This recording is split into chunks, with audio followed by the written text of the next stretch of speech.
You're listening to Clearview Today with Dr. Abadan Shah, the daily show that engages mind and heart for the gospel of Jesus Christ.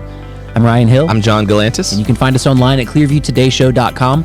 Or if you have any questions for Dr. Shah or suggestions for new topics, send us a text to 252-582-5028. Or you can email us at contact@clearviewtodayshow.com. That's right, and you guys can help us keep the conversation moving forward by supporting the show. You can share it online with your friends and family. Leave us a good 5-star review on iTunes or Spotify, anywhere you get your podcasting content from. Absolutely nothing less than 5 stars. Don't do it. Don't do that. Don't do that. We're going to leave a link in the description so you can do just that. But the 5 stars, not 4 or anything else. Right. Well, Ryan, happy Wednesday. Happy Good Wednesday. to see you. Good Happy to see Wednesday. you. I'm not well-traveled. I'm not a well-traveled man. You've been out of the country a couple times. A couple of times, yeah, both to Israel. Sure. But one thing I will tell you that I've really fallen in love with is continental breakfasts, and I don't know. So good. Hits every time. It hits every time. I don't know if that's me just getting older and starting to care about things like that. Because when I was a teenager, I was like, I don't care about continental. I'm just sleeping in as long as I can. But now it's like I go to a hotel, I wake up, and I'm kind of excited. I'm like, I want to go down to breakfast. Down there, you make you a waffle, get you some coffee, a little cereal in a little bowl. Yeah. Love that. And we stayed in we Dr. Shah and myself and a lot of the Clearview staff, we went to DC this past week to do some filming, right? And so we stayed in the hotel. This one was weird because it was like the continental breakfast just straight up was not free. It was not continental. It was just like we were eating and they were like, yeah, here's your bill, sir. And I was like, what? What is it? Like, I knew I was paying for this. I just didn't know I was paying for it separate. Like the whole point of having a continental breakfast is you trick people into thinking it's free. Right. But you include it in the bill, and then I get to get up and pretend like I'm having a free breakfast. That's why I come down here. So all that to say, continental breakfast is good. One thing I want to know, do hotels do continental lunch and dinners? And if they did, would you even want that? Because it seems like part of the allure of traveling is going out to eat. Yeah. But you never go out to eat for breakfast and then go eat dinner at the hotel. Right. If the hotel had a continental dinner, would you eat it? Would you do that? Maybe. I don't know. Maybe. It depends on what it is. And I feel like there are some hotels that have like a restaurant in there, and that's a little bit different. It's not continental at that point, which it sounds like this breakfast wasn't either. If it was included, I might. At least one night. Yeah, but I mean, kind of the thing is you go out to eat and then you come back to the hotel at the end of the day. You're right. Otherwise, you're coming back to the hotel and either you're eating dinner at 8 or 9 or whatever time you get back to the hotel, or you're coming back to the hotel at like 5:30. Yeah. Which feels wrong. It feels kind of weird. Yeah. I might would do it. In Israel, we had a lot of our dinners were in the hotel because it turns out that the hotel restaurants had better Mediterranean food than a lot of the restaurants out there on the streets. Yeah. So for those, we would eat breakfast and dinner in the hotel. I mean, we still went out to eat, but a lot of the hotels, especially the King David Hotel in Jerusalem, let me tell you, oh my goodness. Really? Some of the best food, like just best food I've ever had in my life. It hit every time. Man. I ate until I felt sick, but I was like, if I stop, I won't be eating it anymore. Right. So I got to keep going. Exactly. I remember when we went to Greece, we were at the hotel. Every one of them was incredible. Oh, yeah. But the hotel in Athens specifically was like the top floor was breakfast. And so you would go up and you would get your plate of food, and they had everything you can imagine. I mean, eggs, pastries, meats, cheeses, fruit. I mean, it was so good. And then you went and you sat and you ate outside. You didn't have to, but you could eat outside and look out over the city at Athens. You could see the Parthenon out there. I was like, is this real life? Is this a dream? Gentle summer breeze just lifting your hair and your neck. Beautiful. Yeah, that's beautiful. That's worth paying for. It was beautiful. I love it. That's there was no dinner. No dinner, but that was breakfast. That was breakfast. That's a good way to start your day, man. Yeah. Would you eat continental dinner in a hotel? Continental hotel lunch and dinner. Would you eat continental supper. Yeah, continental supper. Write in and let us know, 252-582-5028, or you can visit us online at clearviewtodayshow.com. We'll be back after this. What's going on, listeners? My name is John. And I'm David. And we hope you are enjoying the podcast thus far. You know, we really appreciate how many of you download the podcast every day. Right. But we also want to remind you that we are first and foremost a radio show. Clearview Today is actually syndicated through the Truth Network. And we just want to let you know right now that in addition to hosting the all-time best Christian talk show of all time, Hashtag Clearview Today. Hashtag Clearview Today, the Truth Network also, as it turns out, has an extensive library of Christian programming. We really love everything they're doing at the Truth Network because the whole goal is to encourage, challenge, confront, and uplift listeners with the life-changing truth of Jesus Christ through Christian Talk Radio. And listen, we know we are not the only show wanting to expand its audience. So if you have a vision for your show or for your ministry, why don't you consider syndicating your show through the Truth Network? Because they rely on decades of experience of self-syndication with a full array of features for your long-form or short-form content. Make sure you visit the Truth Network online today at truthnetwork.com, or you can give them a call at 336-759-0363. Again, that's 336-759-0363. Well, John, are you ready? I was born ready, my friend. Let's hop right back in. All right.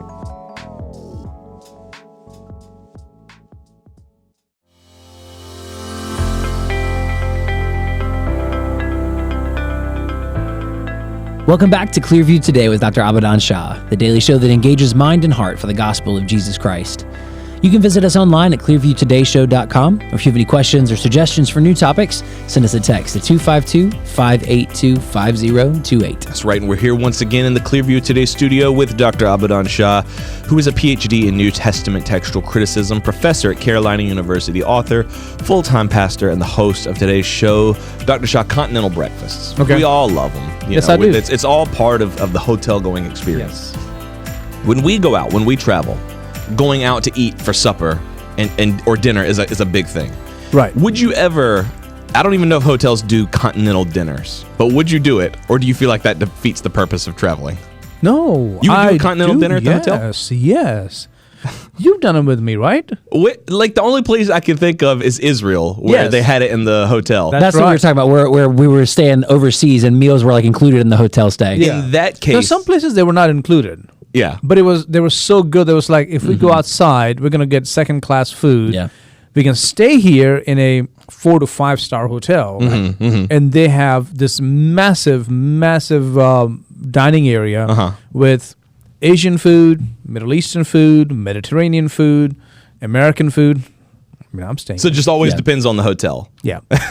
Israel hotels, I'll take it. Yeah, Yeah. Israel hotel. We said that up top. Like the Israel hotels, a lot of the If it's hotel like a Holiday food Inn. was better than some of the food that we found out Yeah. there. Yeah. But I'm wondering, like, like in America, like if you have continental breakfast, copy and paste that. It's just like Oh, like the same same level? same level. Yeah. Would you do? like eggs out of a can kind of thing? Yeah. yeah, if they did that for dinner. And they have like spam. Yeah. For dinner. Not doing that for dinner. And like a can of Chef Boyardee. Yeah, just oh, gross. poured out. Ramen noodles It's up there. cold. They didn't let's- even heat it Let's up. go out and get McDonald's at that point. Well, there you go. Asked and answered. The verse today is coming to us from Daniel chapter 9, verse 18. Daniel or Daniel. Daniel cow. Daniel chapter 9, verse 18. Oh my God, incline your ear and hear. Open your ears and see our desolations, and the city which is called by your name. For we do not present our supplications before you because of our righteous deeds, but because of your great mercies.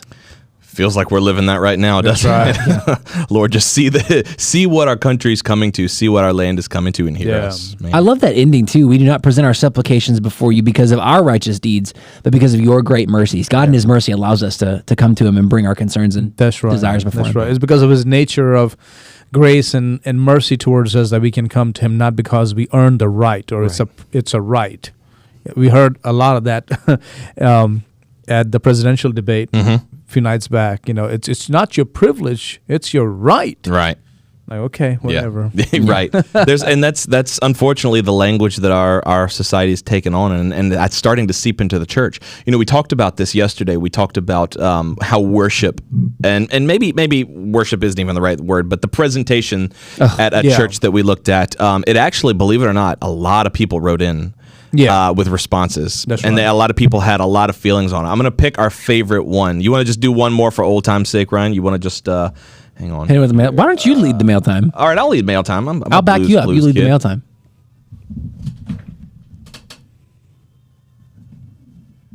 It's coming from somewhere. Here's the mail, it never fails. It makes me want to wag my tail. When it comes, I want to wail. Mail. I'm going to just trust that recorded. Blue could never. Blues could do. I can too. This is from Terry M. What do you think the M stands for? Marsupial. Terry Marsupial. Moon? No, maybe. No. Hey guys, loved yesterday's episodes, but I also love Garth Brooks. LOL. So let me just pause and time out. I got most of the text messages that I got were telling me that Friends in Low Places is not. not Tim a McGraw. Ross song. It got me It's because Garth I Brooks. like Garth Brooks. Right, I right. think he's one of the best country singers in our. I would say. I mean, across the board. Yeah. But when you said that, I was like, because I was about to say it's like, yeah, Garth. But the moment if I could even open my mouth, you're like, oh, Tim McGraw. Yeah, right. And I said it like 5 times. I'm like, Tim McGraw. Was that a remake? Maybe it's Tim McGraw. All these years I thought it was Garth Brooks. No, it was Garth Brooks. Yeah, So, definitely Garth Brooks. We got a lot of texts. A lot of them were telling me that it was by Garth Brooks. Yes, I revealed my hand. I'm not a huge country music fan. I didn't mean to disrespect nobody out there, least of all Garth Brooks. So, hey guys, so thank you, Terry Marsupial. Hey guys, loved yesterday's episodes, but I also love Garth Brooks. LOL. Not saying it belongs in church though, but it did get me to thinking. What do you guys think about Christians drinking? I know Jesus drank wine, so it can't be a sin to drink, but growing up, most Christians I ever talked to were staunchly against it.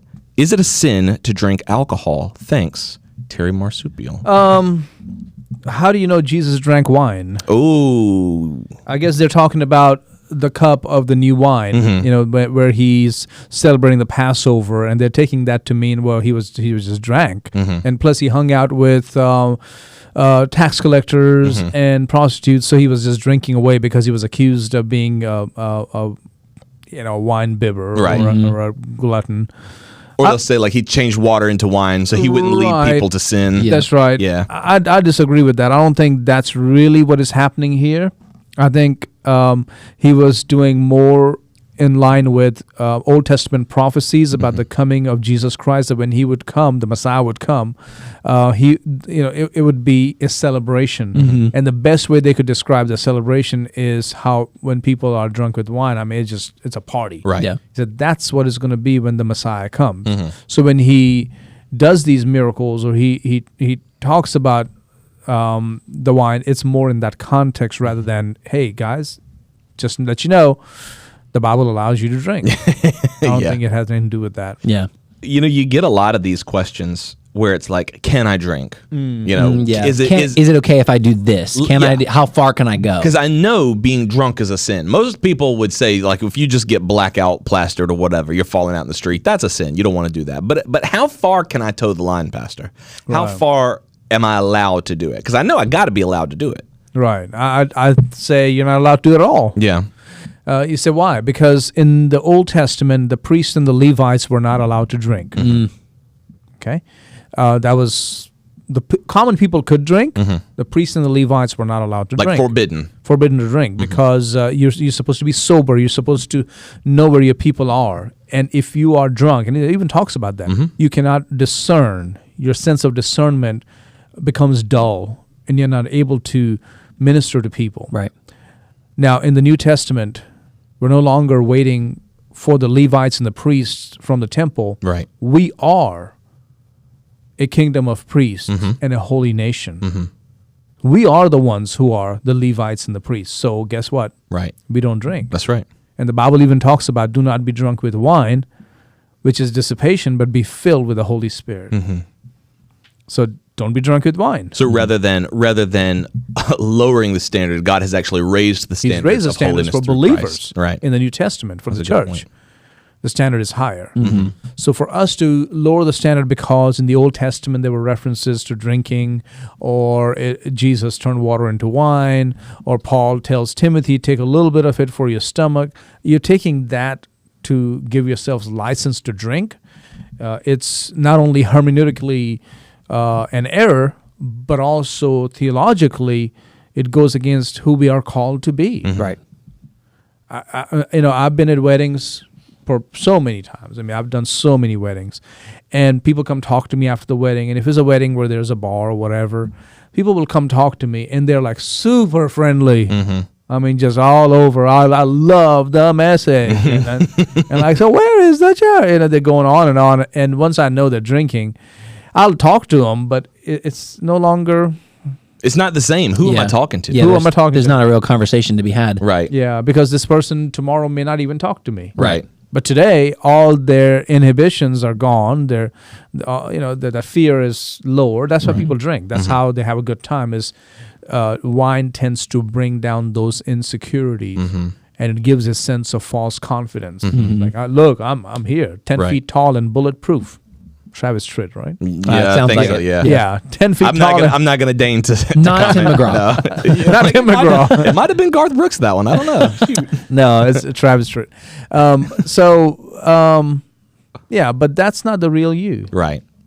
And then for us to talk about, well, in the Middle Ages or in Europe, it's not a big deal. Okay, that's fine. If Europe is not a big deal, but it should be. Yeah.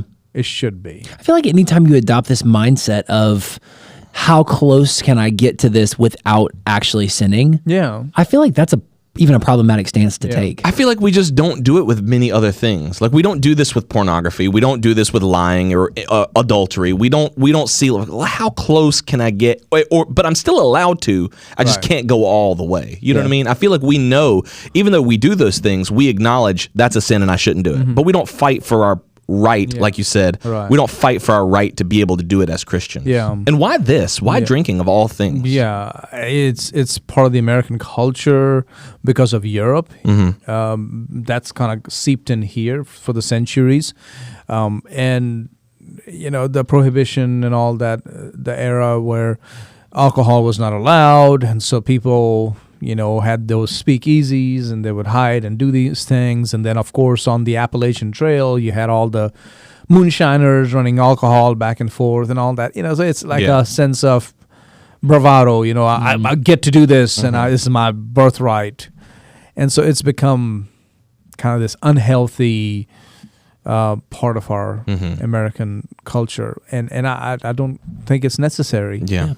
I don't think it's necessary. I would caution Christians to this, because one thing I see is you always see everybody sorts themselves into categories. You know what I mean? Like, you always see the Christians, they make it a big deal. Like, they'll go out to dinner and have a glass of wine and then post pictures of it as almost a statement of, hey, I know everybody knows I'm a Christian, but guess what? I'm so secure I can do this. That's right. I can do this. Luther did it. Martin Luther did it. Okay, he did it. Okay, in Germany he did it. Maybe they didn't have good clean water to drink, so they drank this. So does that mean you should drink? There are other things Martin Luther did that I don't agree with. His anti-Semitic remarks were horrible, horrible. Otherwise, a great man of God. And I love Martin Luther. But then in the end of his life, he went off the rails. Now, I'm not saying it's because he was drinking and he did all that, but just because he drank doesn't mean I drink. Just because he was anti-Semitic. Right. Should I be? Right. Okay. Yeah. So, and then there are people who are anti-Semitic because of that reason.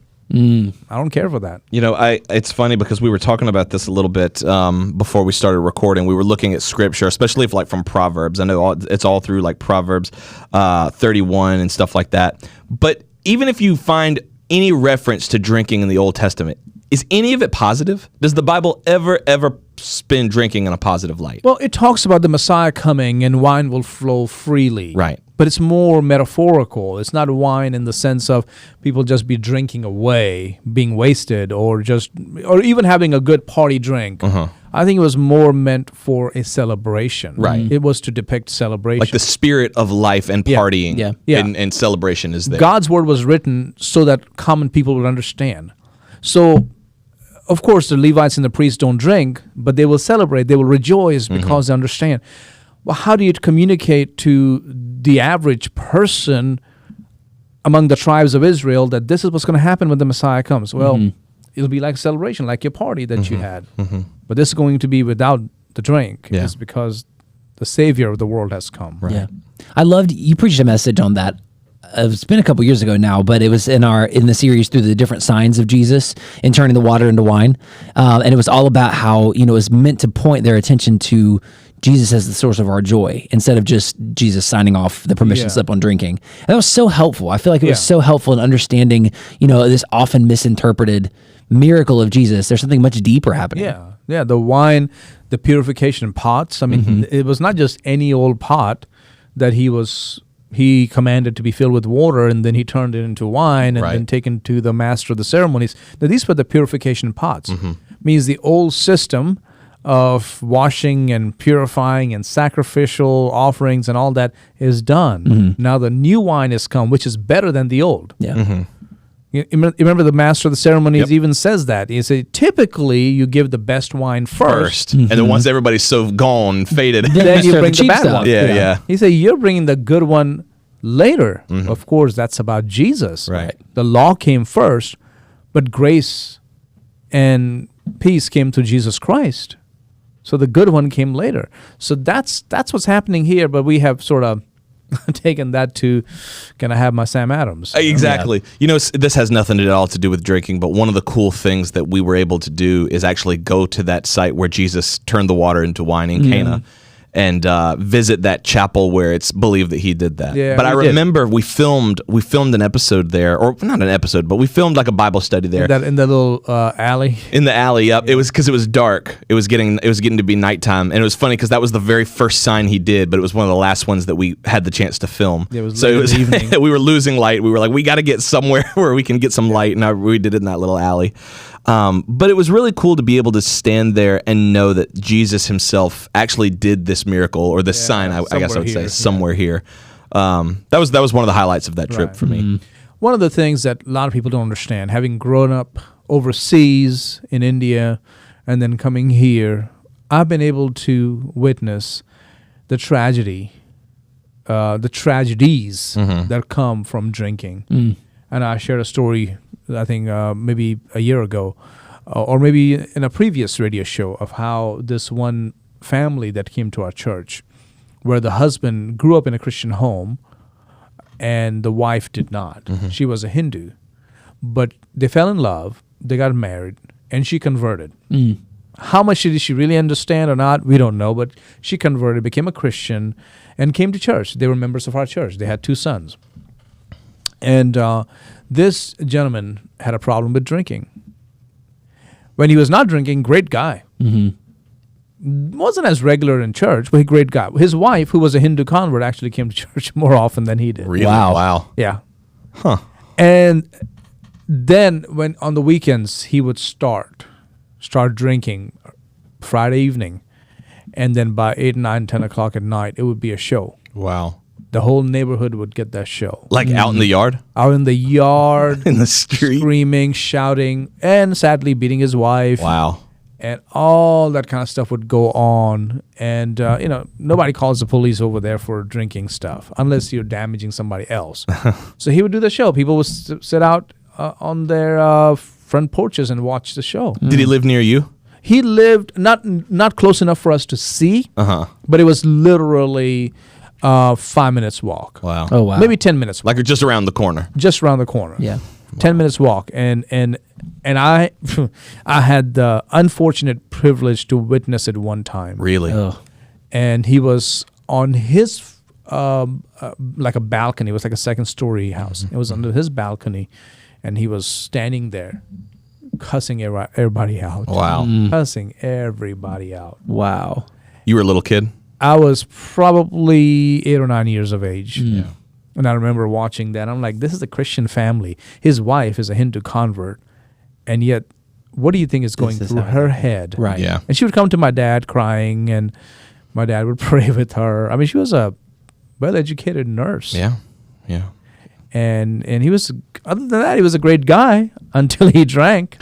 You see that, though, in people. You see that even in people who are close to you, that once you drink, you start to change. And it's not that the drink is making you do that. It's like you said, it's revealing all that ugliness inside, and you're choosing to do it.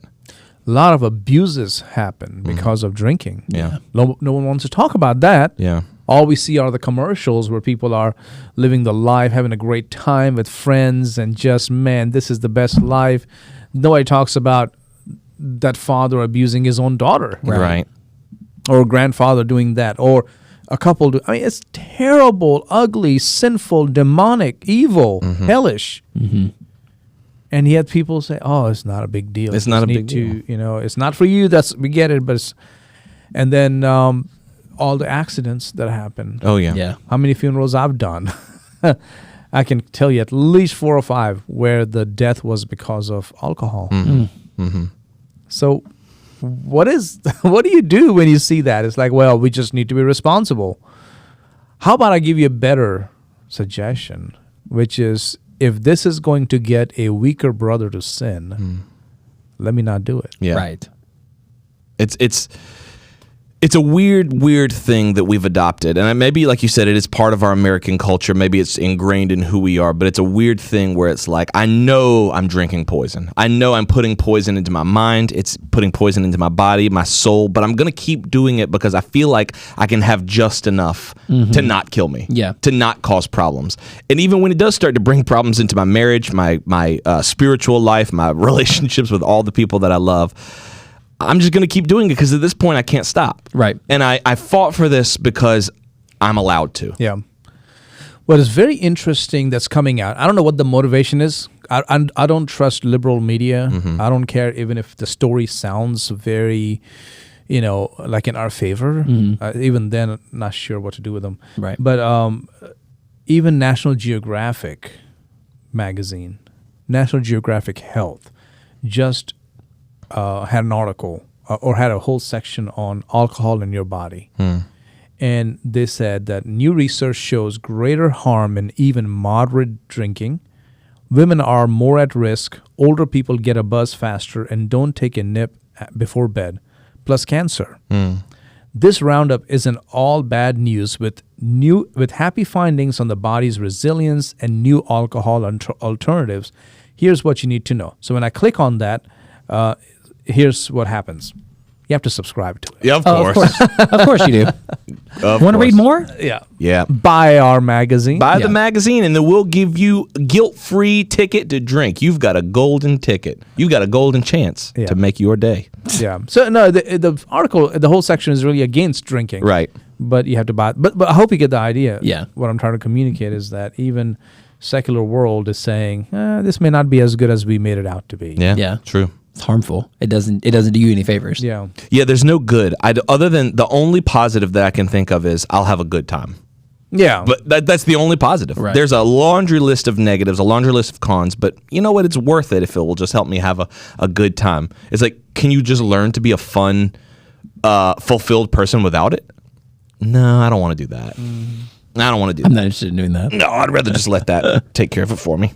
So helpful. Such a great discussion for us. If you guys enjoyed today's discussion, write in and let us know, 252-582-5028. Or you can visit us online at clearviewtodayshow.com. Don't forget you can partner with us financially on that same website. Scroll to the bottom, click that donate button, and let us know it's coming from our Clearview Today Show family. Lots of great content coming your way the rest of this week. Make sure you guys tune in. We love you guys. We'll see you tomorrow on Clearview Today.